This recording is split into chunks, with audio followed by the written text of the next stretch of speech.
Hello and welcome back to my channel. If you're new here, I'm Swaby-Scott. I'm a self-published author and I help women write and publish children's books. My channel is called Living Your Purpose just because I want to help women fulfill their purpose of becoming authors or whatever it is that you think your purpose is. So I hope my videos are inspirational, can help you along the way.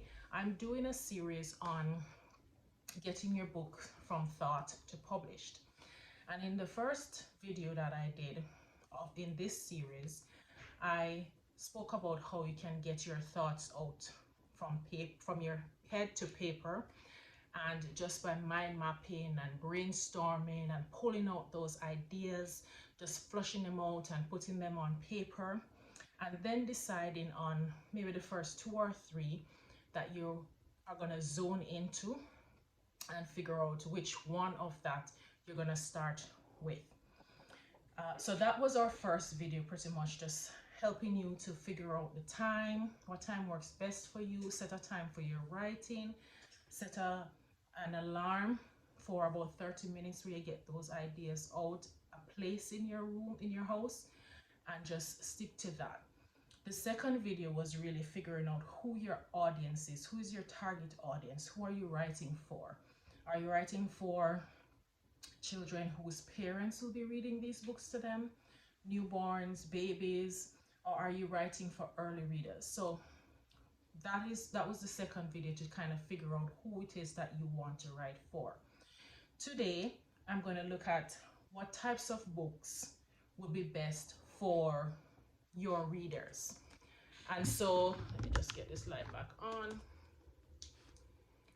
And so we're gonna figure out, sorry about that.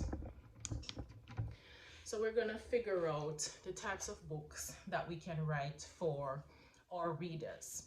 And so I've made some notes here just to ensure that we stay on track and that we get through this video as quickly as possible. So when we're looking at our different age groups or our avatars, if you're thinking about writing a book for, say, newborns, you can look at writing what we call concept books, or board books rather. Let's look at the board books for the newborns. Newborns to age 3, board books, and you tend to have those that are teaching either colors or numbers or letters. Those are the books that are really for parents who will be reading to their newborns and the toddlers. So if you're looking at those kind of books, then you're looking at really a concept book, right? As I said, colors, numbers, pictures, things like that. So if you have decided that that's your avatar, that's who you're targeting, then that is that book would be the best book for your age group. If you're looking to target maybe ages 3 to 8, then you're looking at picture books. Now, picture books by and large are books that the story is told mainly through the pictures. You have some text, but your text is not a lot, right? Your pictures, as I said, more tell the story. You have your words, and the words will be there to help the reader understand what is happening. So the picture books are usually written for, as I said, ages 2 to 8 or 3 to 8, and you're looking at not more than, say, 32 pages. And 32 pages is really at the high end. Amazon allows you 24 pages for your children's books minimum.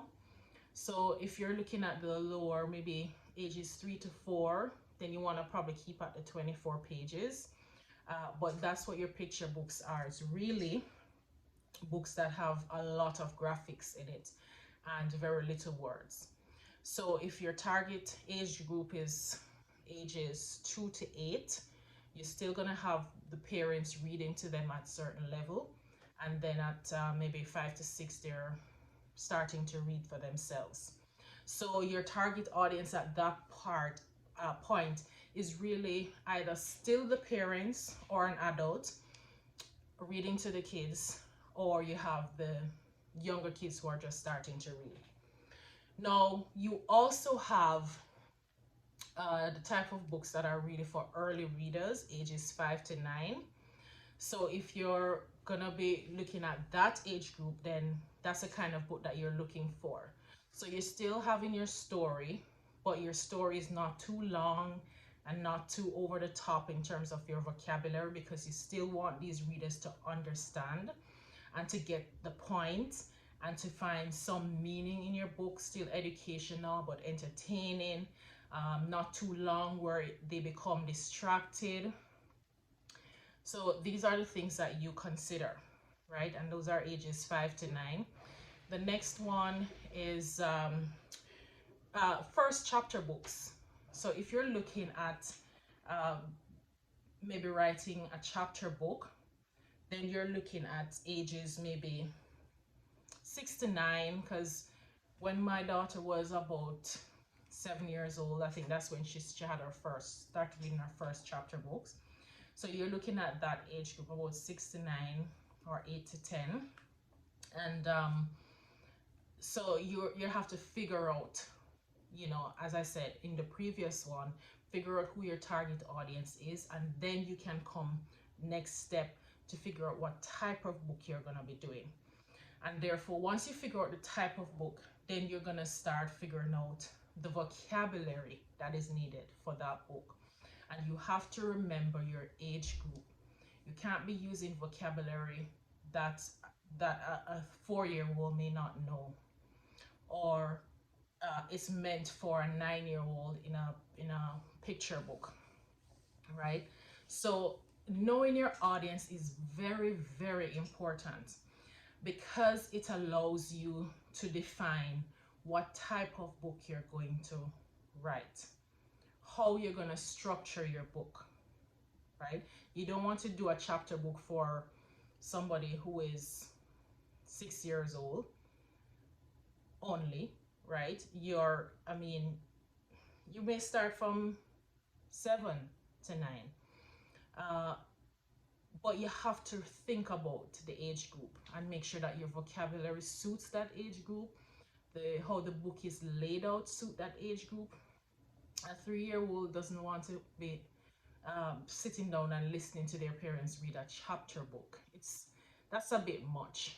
So you have to understand your audience, and with everything, your audience is key because it guides your next steps. So for today, that was our topic, just to figuring out what type of book you're gonna write. And I just want to point out, I made some notes here. So for our concept books, it's short and it's usually 0 to 100 words, less than 10 words per page, right? And the corners of the book, rounded edges, because we're thinking of babies. We don't want the edge of the book to be poking them when they're holding it.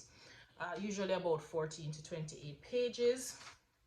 Your storybooks or your picture books. Picture books are usually between 500 to 1,000 words. They're my light goes again. And the storybooks usually have a plot, and it goes up to about 1,000 words. Picture books don't usually have a plot, but it more teaches something. So you want to look at the concepts, the sharing, the love, the kindness, and determine all of that you want, right? So focusing on your universal themes, focusing on what it is that you're gonna write for that age group, as I said. And if you're choosing a picture book, then you're gonna be choosing a theme for that book. You're gonna be choosing, are you gonna teach them about kindness? Are you gonna be teaching them about love, sharing? And ensure that your words remain within the limit. So 500 to 1,000 words if you're focusing on a picture book. And I really like, my books are picture books, really. And the graphics, they're really, really grab the children. They're attracted to colors and the vibrancy. So if you're doing that for that age group, consider those things. Consider how your book is going to look. Again, it's important to know who your audience is because it guides a lot of things, right? So that is my video for today. Please let me know where you are in your journey. Let me know if you've started writing, have you started your mind mapping, your brainstorming. Where are you on your journey? If you have any questions, feel free to leave them in the comments. I'd be happy to help you. I'd be happy to answer any of your questions. And please do me a favor. Please share this video. Please subscribe. Help me get to as many people as possible who are trying to live their purpose. This channel is for people who want to live their purpose. So if you know somebody who is trying to figure out what to do with their lives, what's next, then send them over to this channel and let's help them get through. So thank you so much for being with me, and I look forward to reading your comments and your kind words. And as usual, take care.